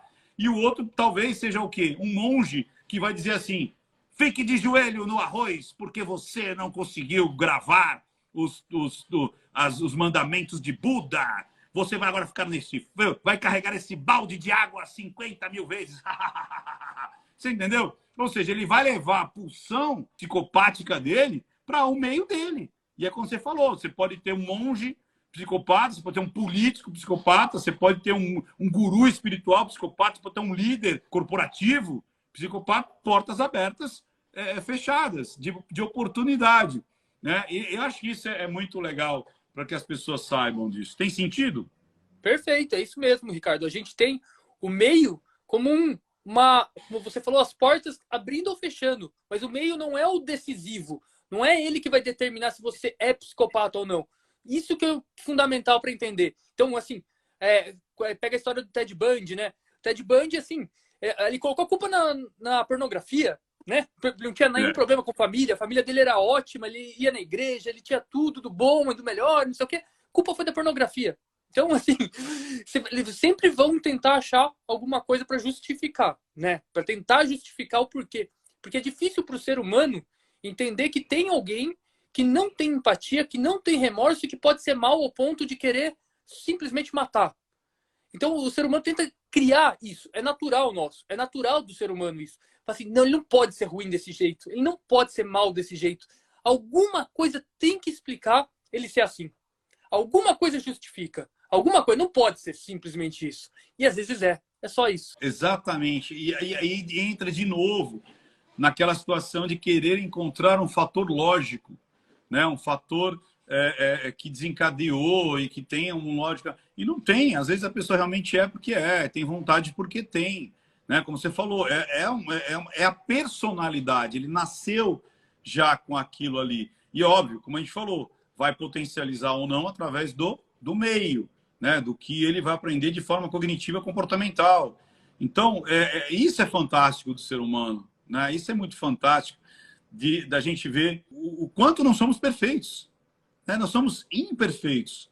E eu acho que na grande maioria nós somos imperfeitos. Eu acho que na grande maioria. Porque, de novo, eu não consigo imaginar uma pessoa perfeita. Eu não consigo imaginar uma pessoa que não se estresse. Uma pessoa que não cometa falhas. Uma pessoa... E aí, eu acho que isso que a gente tinha que levantar essa bandeira. Sabe? Tipo assim, o cancelamento. Mas se não fosse descoberto, não pedia desculpa. Porra, mas é óbvio. Mas é muito óbvio. Eu não sei qual que é a loucura de justificar. A pessoa só pediu desculpa, foi descoberta. É óbvio. Se você não é descoberto, você não pede desculpa. Sabe? Tipo, não tem sentido. Pode até acontecer, sei lá, o cara... Mas aí ele muda, né? Se não tem algo que muda a lógica dele, jamais. É que eu falo, para você levantar, você tem que cair. Como é que eu vou levantar antes de cair? Você cai, depois você levanta. Então, essa justificativa para o cancelamento também é muita loucura. Porque eu falo, a internet virou um bando de imperfeitos buscando a perfeição do outro, que não existe. Sabe? Não existe a perfeição. Não existe a falha. Não existe. Não existe o arrependimento antes do ato falho. Você precisa falhar para depois se arrepender. Simples assim. Porque se não causa dor e sofrimento, por que eu vou pedir desculpa? Você tem que ter uma dor e sofrimento. Se não tiver dor e sofrimento, a coisa, ela vai no flow. Ela vai tranquila. Eu não sinto dor e sofrimento, vou pedir desculpa por quê? Para quê? Né? E aí entra também aquele lance, né? Mas só está pedindo desculpa porque está perdendo dinheiro. Então, quer dizer, a pessoa que fala isso, você vê que a índole e a moral dela está atrelada diretamente ao dinheiro? Tipo, o dinheiro é um fator muito decisivo para você. Então, é por isso que eu falo. As pessoas falam mais de si quando falam dos outros, né? É muito doido isso, né? E assim, as pessoas colocam uma linha moral, né, Ricardo? Numa vida que nem elas seguem muitas vezes, né? Elas cobram do outro uma linha moral, uma linha do que deve ser feito ou não deve ser feito, e na sua própria vida tá um caos. Tá tudo errado, você fazendo tudo errado. Então, você comenta sobre a traição do cara com a outra, cancela o cara, e na sua própria vida você tá traindo sua mulher. E tá tudo bem, né? Mas você... E vira uma questão assim, você tá cobrando algo que você não faz, vira um rio de hipocrisia, né? Isso para tudo. Então, você questiona o cara que fez uma coisa errada lá pegou uma caneta e não devolveu. Aí no seu dia a dia no trabalho, você vai lá e passa o pé no seu parceiro de trabalho para ele perder o emprego e você ser promovido. E tá tudo bem, né? É. Então assim, você acaba criando um mundo que é um mundo totalmente fictício, né? Não é o mundo real. É que é o mundo da internet em que você coloca seu padrão, que você finge ter um padrão que está longe do seu da realidade, né? Porque nós, eu, você, todo mundo que eu conheço tem qualidades e falhas. Nós erramos. Eu erro, você erra. Só que na internet, no mundo que a gente tá, se você errar, se você cometer um errinho que seja uma forma de falar que pode ser interpretado de uma forma diferente, você pode acabar com seu nome. Você Pra pode sua destruir vida. isso. Mas e é isso que eu acho muito louco, né, cara? Porque, tipo assim, como que você tem essa. Eu fico pensando, eu tenho cá com meus botões, né? Como dizia meu avô, que é o seguinte: eu não sei, cara, talvez algum dia, como a gente falou, daqui a alguns anos, alguém vai botar isso lá no DSM lá, porque assim, é uma vontade de aniquilar o outro sem conhecer o outro. O nosso. Primeiro é o seguinte, galera. O Sadi, ele é um dos experts que estão dentro da minha pós. Então, a pós em linguagem silenciosa, que inclusive está com pré-cadastramento já. Pessoal, linguagemsilenciosa.com.br/pós. Se alguém puder escrever aí, eu vou fixar. linguagemsilenciosa.com.br/pós. Você pode fazer o seu pré-cadastramento para pós-graduação em linguagem silenciosa. É uma pós-graduação onde vai estar o Sadi, onde vai estar outros experts, neurociência, sociologia, antropologia, psiquiatria, que é o Sadi, psicologia, storytelling, pedagogia, psicanálise. Tem vários experts, são 10 experts além de mim, para que você tenha um diploma reconhecido pelo MEC como um curso de pós-graduação. Olha que legal. Então, é uma pós-graduação que a gente está fornecendo para a galera que quer se aprofundar mais ainda na linguagem silenciosa. Que essas pessoas que estiverem cadastradas vão ser as primeiras a serem avisadas. E o nosso neurocientista, olha que interessante, ele disse que a mesma área do cérebro da dor física, é a mesma área da inveja. Então, quando você sente inveja, você dispara no cérebro a mesma área da dor física. Então, a gente começa, Sadi, o que você acha disso? Você acha que realmente as pessoas, a inveja, ela causa algo assim tão dolorido na pessoa que ela sente essa vontade de aniquilar aquilo que lhe machuca e ela não percebe que a própria criação da inveja é dela mesmo? Como é que você vê esse cenário das pessoas hoje buscarem agulha no palheiro para destruírem pessoas que ela nem conhece pessoalmente? 99,99% das pessoas nem conhecem as outras pessoas, mas querem que essas pessoas sumam da vida delas. O que mudou, Ricardo, eu acho que assim que é fundamental, eu vivi a década de 90, você também viveu a década de 90. Como que era o nosso dia na década de 90? Como que era a internet? A internet era uma coisa muito banal, você entrava, era chat do UOL, a gente conversava, era coisas bobas. Era assim, ver notícia do dia, era jogar na internet, era uma coisa muito banal. A gente não tinha rede social como a gente tem hoje. A rede social hoje expõe um mundo que às vezes é muito, mas muito distante da maioria. Então você pega menos de 1% da população, que é muito rica, que tem uma condição astronômica de ter uma vida totalmente fora da realidade da população, em que vai lá e posta coisas magníficas. Ó, eu estou aqui numa viagem maravilhosa, eu estou aqui com meu relógio de ouro, com a minha Ferrari, que estou com não sei o quê. As pessoas estão olhando aquilo, estão vendo aquilo. Estão falando assim, caramba, que legal isso. Mas é uma coisa muito longe do que eu posso ter. E isso é menos de 1% das pessoas. É muito menos que 1% das pessoas. E aí, o que acontece? Bate a inveja. Porque você sabe que aquilo lá você não vai ter. Não, a menos que aconteça uma coisa muito fora do normal, você não vai chegar naquele nível, você pode ser bem sucedido, você pode ter uma boa condição, mas aquilo é uma coisa muito longe. E aí, quando você vê alguém nessa situação errando, esse é o momento de acabar com ele. É uma coisa inconsciente. Então, eu vou acabar com essa pessoa agora. É a chance que eu tive de nivelar. Eu e ele estamos na mesma agora. Ele errou. Ele errou e agora ele vai pagar por isso. Então, é inconsciente até isso. Não é uma coisa... Não é assim, pensada, nossa, eu vou fazer isso. Não, é uma coisa inconsciente do tipo, cara, ele errou. Ele é humano também. Ele tem as 5 Ferraris lá, mas ele é humano. Ele erra. E como ele erra, agora eu vou fazer ele mostrar para ele que ele tá... a consequência do erro dele. Eu vejo muito parecido com isso daí, né? É tipo assim, as pessoas elas estão cada vez mais sendo tão vigiadas que elas se sentem tão tolhidas, mas tão tolhidas nos seus pensamentos, que quando ela vê alguém tendo um pensamento, ou tendo a coragem de ter um pensamento, ou um pensamento destoante da maioria, elas querem bater, né? Que é aquela coisa tipo assim, não, já que eu não posso ser eu, e eu tenho que ser a maioria, quando eu vejo alguém destoando, eu preciso destruir essa pessoa. E o mais engraçado, Sadi, é que a internet, né, a rede social, na realidade, ela só potencializou algo que sempre existiu, né? Você vê desde os tempos imemoriáveis, tudo aquilo que lhe era, de novo, diferente do psicossocial, eu queria destruir ou subjugar. De novo, você vê os povos que eram dominados, eles viravam escravos.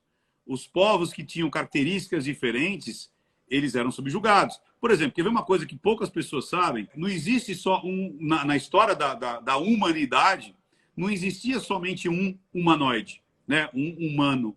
Você tinha o Neandertal, que era uma característica, né? Era um humano Neandertal, humano Homo sapiens, tinha o outro que era mais para a parte da Ásia, e vivendo na mesma era. Só que eles tinham características físicas diferentes. E isso, muito provavelmente, pode ter ocasionado. Tanto é que quando você vê numa ninhada um animalzinho diferente, às vezes até o próprio pai ou a própria mãe mata aquele animal até para preservar os outros. Que é tipo assim, será que é meu filho ou é o ovo da serpente? Não sei se o pessoal sabe. Por que falam do ovo da serpente? Porque tem muitos animais, pássaros e até outros répteis que colocam seus ovos para que outras espécies choquem. E aí, quando nasce, ele vai lá e come todo mundo. Então, é muito doido. Ou faz com que outros animais alimentem aquele pássaro. Ela põe o ovo em outro ninho para que aquele ninho seja usurpado por aquele lá. Então, para você não propagar uma espécie diferente da sua, você mata. Então, isso existe muito na biologia, né, na natureza em si, né, essa coisa irracional. E quando você vai, por exemplo, à Idade Média, o que acontecia? Você tinha lá uma senhora, você tinha lá uma mulher que tinha um comportamento diferente, ou seja, eu não quero casar, eu quero viver aqui na floresta, e ela era sábia, ela tinha lá os ungüentos, ela tinha lá as beberagens, ela tinha... Aí a pessoa, a inveja, né, de tipo assim, como assim uma mulher? E por que ela não quer casar? Por que ela quer viver sozinha? E os ungüentos? Né? Os ermitões, né? Quantos foram ridicularizados, né? Tratados como loucos? Por que o cara quer viver sozinho? Como assim? Não quer casar? Né? O próprio Diógenes, né? O filósofo do cinismo, né? O cinismo na palavra como cães, que era viver pelo que davam, de modo errante, ele incomodava demais. E diziam assim, como assim você não vai ter posses? Como assim você vai dormir num barril e comer o que te derem? E aí essas pessoas faziam o quê? Matavam. Jogavam na fogueira. Por quê? Porque o diferente causa essa comoção de você querer destruir aquilo que você considera diferente. E eu vejo a internet hoje assim. É tanta submissão, é tanto você não pode pensar, você não pode falar, você só pode discordar daquilo que é diferente de você. Aí você se sobressai. Aqui mesmo, se você olhar o chat, você vê a quantidade mínima pela quantidade de ouvintes, das pessoas que estão seguindo, mas tem pessoas que elas ficam assim, ó. Aí quando você fala alguma coisa, aqui eu vou conseguir discordar. porque ela vai aparecer mais para o momento da pedra. Então, ela não se percebe como aquela que compadece, aquela que realiza, mas ela vai se sentir melhor sendo aquela que ataca. É muito louco. A gente faz quando a gente fala de ciência comportamental, você não vai para o laboratório, você vai para a vida. Esses chats, na realidade, para mim, é um grande laboratório psicocomportamental. Você vê o quanto que as pessoas, muitas ficam só assim, ó. Aí você vê o nominho e a pessoa não consegue simpatizar, ela não consegue encontrar algo que seja relevante e empático com a vida dela. E só com aquilo que ela consegue aparecer sendo o antagonismo. Cara, isso para mim é patológico. O que você acha, Sadi? É exatamente isso, Ricardo, porque a gente entra em um mundo em que a mensagem, igual você falou aqui no chat, se alguém manda assim, que legal, a live está muito legal, ou, nossa, quanto conhecimento, quanto não sei o quê, palminhas, não sei o quê, não soma no sentido de... Não soma. São várias. Aí vem alguém e fala assim, não, mas o Ricardo é um imbecil. Caramba, que todo mundo vai parar assim, quem que tá falando que o Ricardo é um imbecil, né? Entra desse jeito que acaba sendo o diferente nesse caso é para atrair atenção. Ele faz isso, obviamente, para atrair a atenção, para ser notado. Ele não faz isso para passar desapercebido. Isso é evidente. E mais uma vez, tinha gente falando assim, que é muito interessante, tipo, o psicopata não tem emoções, porque o cara assistiu na Netflix o Dexter, saca? Sim. E aí ele acredita que o cara não tem emoção. Se ele não tivesse emoção nenhuma, ele não levantava a bunda da cadeira para cometer um crime. Ele não levantava a bunda da cadeira para fazer o mal para outra pessoa. Simplesmente ele ficava assim, ó, vegetando. Pessoas que não têm emoções, elas estão hoje em estado vegetativo. Simples assim, né? É muito louco isso, né, cara? Então, mas... Até falando nisso, Ricardo, para ver como é muito distante isso. A gente tem no cluster A, que é do transtorno de personalidade, a gente tem um nome de um transtorno que se chama a gente tem os que lembram a esquizofrenia de uma forma geral, tá? E o que acontece dentro desse grupo do cluster A? Eles têm, de fato, um afeto achatado, que é isso, meio assim, tanto faz, tanto fez, e não sei o quê. É uma indiferença, que é completamente diferente do psicopata, entendeu? No cluster A, sim, a gente tem uma característica mais presente nisso, que às vezes incomoda as pessoas, de olhar para uma pessoa e falar assim, meu, ele não faz nada, ele é só desse jeito mesmo, ele só fica na dele, ele só quer ficar sentado, não quer... Que é a característica o esquizofrênico tem um pouco disso também quando evolui o quadro, e o cluster A tem muito disso. Então, assim, às vezes chama um pouquinho a atenção dessa característica no cluster A, que é totalmente diferente do psicopata, que é o que você falou. No psicopata, se não tivesse nenhum desejo, por que ele ia armar, fazer aquilo, depois evoluir para matar de outro jeito, e alguns chegam até a entregar tudo depois para ser preso, porque ele queria que todo mundo visse aquilo que ele fez, a arte dele, toda a obra dele. Se não tivesse nenhum tipo de sentimento, nenhum tipo de emoção, ele não faria nada.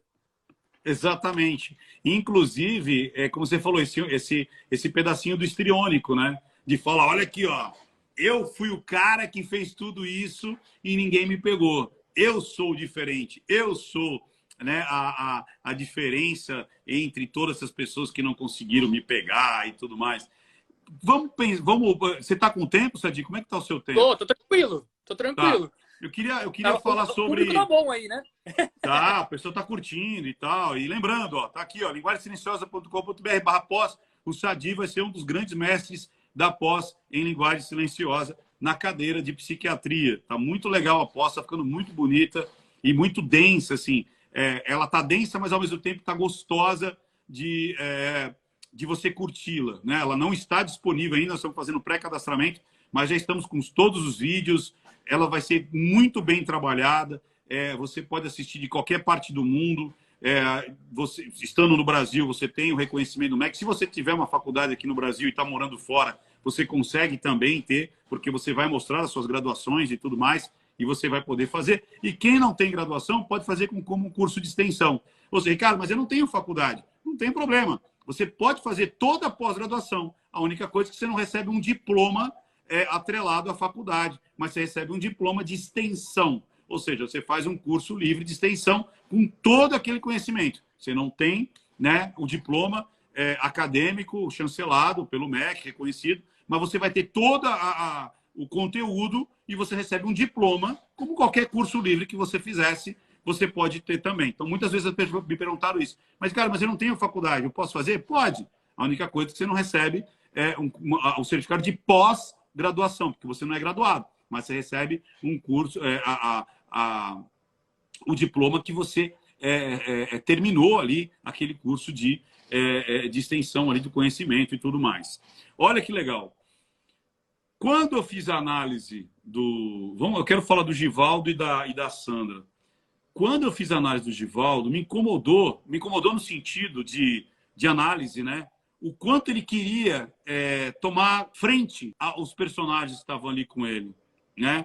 Tipo assim, mostrar que ele era diferenciado, olha, um minuto de silêncio, trouxe uns assuntos desconexos, né? A geleira com a guerra da Ucrânia, com o sermão, ele falou o sermão da montanha e a Constituição, né? Acho que a quinto artigo da Constituição. Então, ele trazia assim, uns assuntos completamente para mostrar que ele que estava coordenando. E quando as pessoas... Tá, mas no frigir dos ovos... Não, veja bem, eu peço a gentileza de voltar.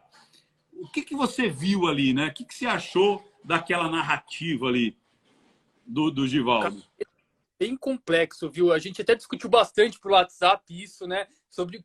Cara, é muito estranho, porque assim, tem algumas coisas nas características dele, principalmente naquela primeira entrevista, que são para duas pessoas do Metrópolis, né? Dois jornalistas do Metrópolis, que lembra muito um quadro de hipomania. E eu vou explicar o porquê, para as pessoas entenderem. Não estou fazendo diagnóstico nenhum, porque eu não tive esse contato com ele, obviamente. Mas por Só quê? vou fazer uma parte. Sabe a doutora Ana Beatriz? Sim. Ela disse assim, eu tenho o direito de achar. Ela é psiquiatra também. Ela é a doutora Ana Beatriz. Ela fala assim, eu tenho o direito de achar. Eu vendo, eu acho. Eu não estou dando diagnóstico, eu não estou dando laudo psiquiátrico. Eu acho. Então, as pessoas têm o direito de... Obviamente que o seu achar vai ser 100 vezes mais interessante que o meu.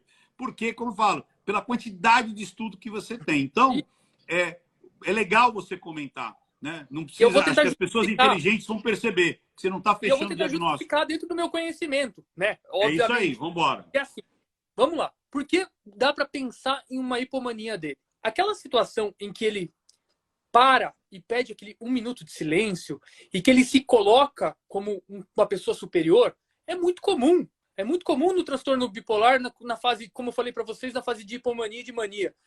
A questão de grandiosidade, que eu sou bom, eu sou melhor do que os outros. Isso também está presente em outras coisas? Está. E eu já vou falar sobre isso. Vamos por partes. Uma outra característica que a gente vê na hipomania. Eu viro para o Ricardo e pergunto, Ricardo, por que seu nome é Ricardo? O Ricardo pode me responder, não, porque minha mãe viu no livro tal e meu nome é Ricardo. O Ricardo pode me responder, então, porque em 1910 aconteceu uma coisa, e aconteceu uma guerra, e depois não sei o quê, e depois não sei o quê, e no final ele nem me responde mais porque o nome dele é Ricardo. Ele foi embora. Isso a gente chama de pensamento tangencial. Isso está presente dentro do quadro de hipomania também, que é o perguntar o A e a pessoa ir responder o X para mim. Tem nada a ver com o que eu perguntei mais. Ou pensamento circunstancial, que é o quê? Ele até volta e me responde, mas até ele voltar, ele já deu uma volta de 4, 5 minutos contando outra história que não tinha nada a ver. Isso também está presente no discurso dele. Então ele tem um discurso. Além disso, ele tem uma hipersexualidade. Não tem nem o que falar, né? Acho que isso é evidente. As coisas que ele fala é o sem filtro. É o total sem filtro, vamos dizer assim, que é muito presente também no paciente em hipomania e mania. O paciente sem filtro nenhum. Então, é assim, por exemplo, na entrevista, ele precisava falar que a mão da mulher estava lá. O que isso soma? Não. Você entende? Nada. Não tem nenhum valor. Mas, assim, ele conta isso de um jeito sedutor. Porque ela estava lá, porque a mão estava não sei aonde, porque ela me queria, porque não sei o quê. Tudo isso está dentro do quadro do transtorno bipolar, da mania e da hipomania. Então, significa que ele tem? Não sei. Eu tô ouvindo uma entrevista. Eu vi uma entrevista dele que ele estava assim. Tem outras situações que pode fazer com que o paciente fique daquele jeito? Tem. Eu vou relatar aqui para a gente tentar discutir isso. O transtorno de personalidade narcisista, que o Ricardo Tege conversou comigo sobre isso. Sim, uma pessoa com traços narcisistas tem essa característica também de eu sou bom, ela me queria, porque eu sou o melhor, então ela quer meu corpo, ela quer não sei o quê, porque eu sou o melhor de todos aqui. E, meu, é isso. E ele falava assim, eu não apanhei.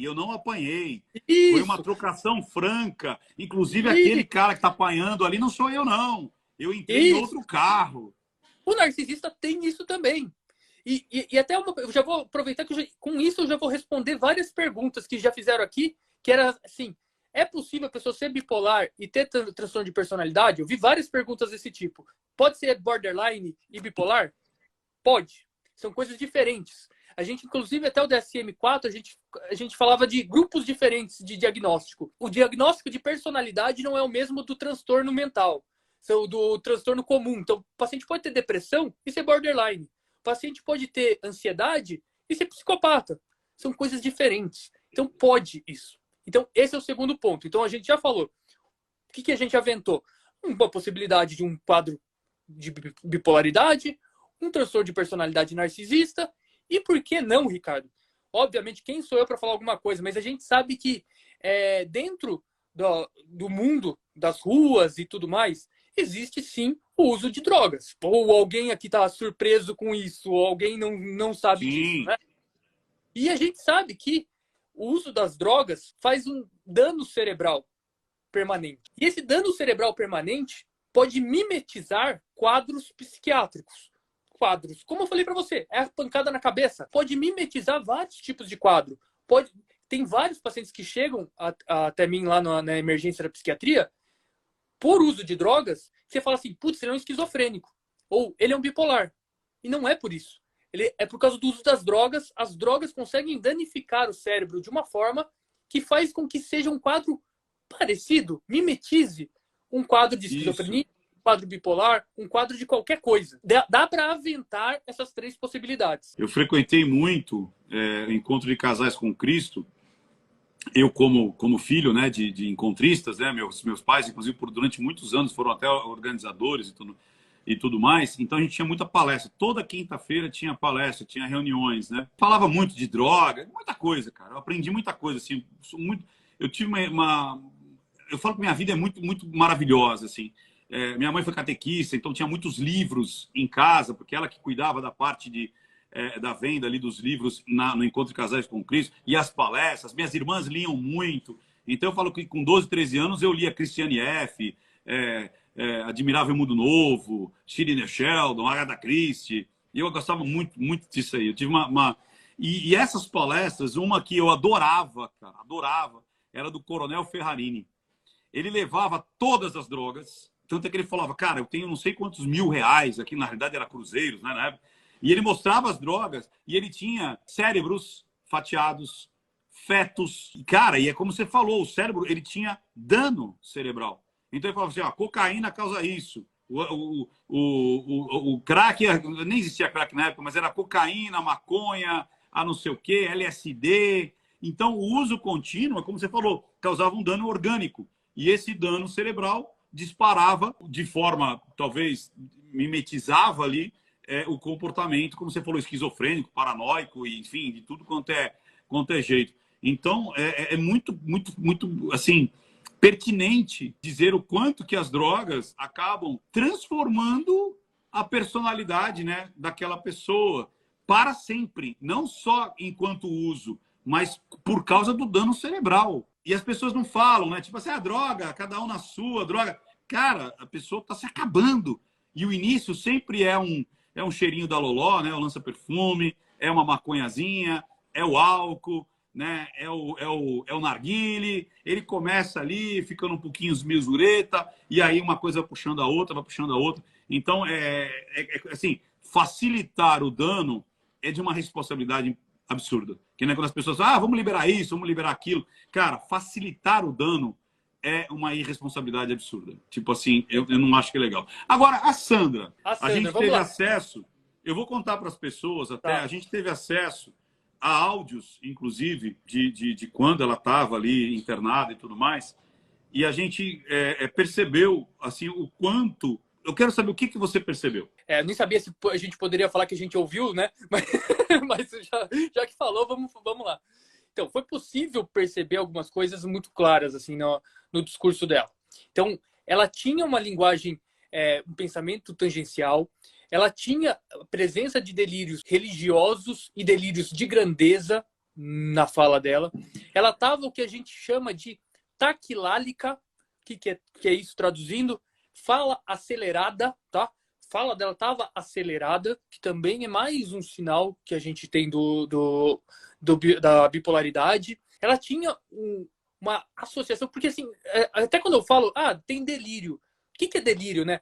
Obviamente, no curso que a gente vai ter, eu dou uma aula sobre o que é delírio, legal, de tudo, né, na nossa pós. Só para a pessoa ter ideia, delírio é o quê? Eu tô vendo o Ricardo aí com esse óculos verde e eu tô achando que isso é uma mensagem divina de que o céu amanhã vai nascer verde. Isso é delírio, é uma alteração do pensamento. Eu vejo uma coisa e eu distorço aquilo para minha realidade. Então, o que acontece? Ela tinha uma questão religiosa muito presente dentro do discurso dela, de delírios religiosos. E dentro desses delírios religiosos, ela foi embora. Ela foi pegando uma coisa, foi associando a outra, foi associando a outra. Então, aí eu já estou olhando o quadro atrás do Ricardo, então o óculos dele significa isso, o quadro atrás significa isso, e eu vou indo dentro desses delírios que eu estou criando, delírios religiosos dentro desse contexto. Somado a isso, a gente tem uma questão que é o paciente bipolar, como eu falei para vocês, ele tem algumas características. Por exemplo, gastos excessivos, comportamento de risco, por exemplo, começa a usar drogas e tudo mais quando ele está em mania, e hipersexualidade. Hipersexualidade dentro de um contexto que ela poderia ter dentro de um contexto religioso. Então, dentro de um contexto religioso, é capaz dela associar coisas, situações. Então, é capaz de associar, é uma prova divina, é uma vontade de Deus, não sei o quê, e começa a ter essa associação. E ela já está hipersexualizada pelo quadro. O quadro de mania gera uma hipersexualidade, só por si só. Eu posso te falar por experiência própria com os pacientes lá na enfermaria de psiquiatria, que é o quê? A gente fica meio até um pouco desesperado quando pega paciente bipolar em mania hipersexualizado, porque nosso medo é ter relação sexual dentro de uma enfermaria. Porque, assim, é muito intenso isso. Não é uma bobagem. Não é consegue segurar. Não. O paciente fica muito aflorado isso. Muito. Então, é o paciente que, às vezes, a paciente olha para você quando está em mania e fala assim, nossa, você é lindo, você é o amor da minha vida, eu queria pegar você e não sei o quê. E olha que eu nem sou grande coisa, né, Ricardo? Mas o paciente vira e olha esse tipo de coisa e começa a sexualizar todas as situações. Tudo vira uma questão de sexualidade. Então, isso está presente. E nos áudios que a gente teve contato, que a gente ouviu, tinha muito disso. E assim, hoje eu posso te afirmar, assim, sem nenhum medo, assim, baseado nos áudios, que sim, ela tem transtorno bipolar, sim, ela estava em mania. Isso não tem muito como fugir disso, e eu acho que é uma coisa que ela gostaria de ouvir, então por isso que eu não estou falando, porque ela relata isso, né? Ela relata que ela estava doente, então não tem problema nenhum em falar que sim, ela estava doente. E eu ainda acredito que ela está em mania e só não está mais forte por causa da medicação. Porque ela está fazendo algumas besteiras, assim, que eu acho que uma pessoa que tivesse extremamente com a mente organizada não faria algumas coisas que ela está fazendo, entendeu? Então ela busca ainda, tem resquícios ainda aí dessa hipersexualização, dessa de estar ali com a mente funcionando e ainda querendo estar ali na crista da onda, vamos falar assim, né? E só que quando eu vi... Oi? Uma observação disso só, exatamente sobre o que você falou. O paciente, quando está voltando desse estado de que ele está em mania, para voltar para o que a gente chama de eutimia, eutimia é o normal, é o basal, o que eu e você estamos, eutimia. Para ele voltar, ele não volta assim simplesmente, desligou o botãozinho e voltou. Voltei, né? Isso é um processo, a pessoa vai voltando aos poucos, vai sumindo os sintomas vão sumindo até ela estabilizar. Esse processo, às vezes, demora semanas, tá? Então não é uma coisa de um dia. Nunca vai ser de um dia, tá bom? Pois é, e é o que eu estou observando ali.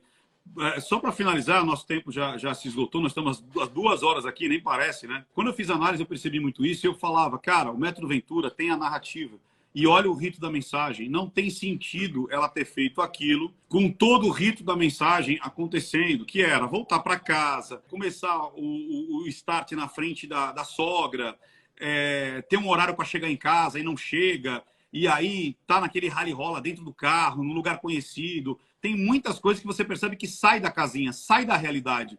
Não tem sentido ser simplesmente uma situação planejada, né? E aí, quando você vê o que a gente teve de material, você fala, cara, tem muito sentido os diagnósticos ali dos médicos que tiveram contato com ela e toda a narrativa, tudo aquilo que o marido falou, que o Givaldo falou e tudo mais, tudo casa, tudo meio que fecha agora para esse desenrolar, Pessoal, mais uma vez eu quero agradecer aqui, quero agradecer o Sadi. Lembrando, Sadi, dê os seus recados, quem quer te contatar, quem quer, de repente, fazer uma consulta com você, dá para fazer, acho que de forma online, não sei, ou presencial, para quem estiver perto de você. Onde é que as pessoas te acham? Para quem quiser no Instagram aí, é Sadi_Lanzarin, todo mundo tá vendo aí, pode entrar em contato comigo, tem consulta online também, que eu realizo. Eu sou de Sorocaba, interior de São Paulo, pertinho de São Paulo, e assim, eu tenho até que agradecer ao Ricardo, que desde que começaram as lives e tudo mais, eu já atendi paciente do Acre, paciente do Maranhão, paciente de um monte de lugar, que fala assim, manda um abraço depois pro Ricardo, fala do Ricardo e não sei o quê. Então, assim, é só agradecer mesmo por isso e, assim, fazendo a minha parte, que é uma boa psiquiatria. Uma psiquiatria responsável, uma psiquiatria humana, né? Para todo mundo e com conhecimento, que é importante. E lembrando, o Sadi é um dos experts da pós-graduação. Então, você vai ter, na nossa pós-graduação de linguagem silenciosa, 10 experts, além de mim. Psiquiatria, psicologia, filosofia, antropologia, cara, tudo, neurociência, para que você entenda o ser humano de uma maneira mais ampla. E não é só microexpressões, o corpo, mas é muito mais do que isso. E você vai ter nessa pós-graduação, se cadastrando em linguagesilenciosa.com.br/pós. Vai lá, se cadastra, espalha esse link aí para todo mundo, para quando tiver, já vai ser em breve, daqui a pouquinho a gente vai lançar, você vai ser um dos primeiros a saber. Sadi, mais uma vez, muito obrigado, bom final de semana e até a próxima. Até mais, pessoal! Tchau, tchau, tchau, tchau, tchau, tchau, tchau.